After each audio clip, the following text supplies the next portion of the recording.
All right, crew of paradise.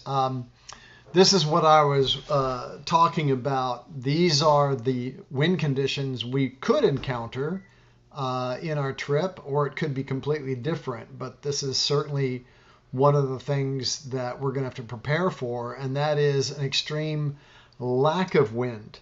This is a time-lapse prediction by Predictwind through the week of October the 14th, 15th through the 19th, 20th. And as you can see, the yellow areas are the areas of around 10 to 15 knots. Green is below 10. Blue is, 5 and lower.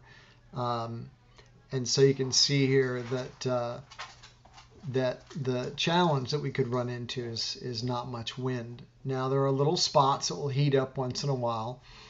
And you can see that if we're right in the lee of the islands, that you get really low wind. So we'll try to sail several miles off the lee of islands so that we don't get in their shadows so much whenever we have low wind. Now if we had high wind, then staying in the lee shadows, the wind shadows of the islands would be a good idea.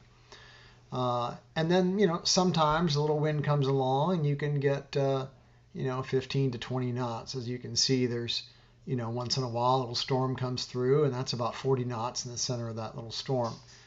So that could happen. So just be prepared that we're probably going to see fairly low wind most of the time, probably do a lot of motoring.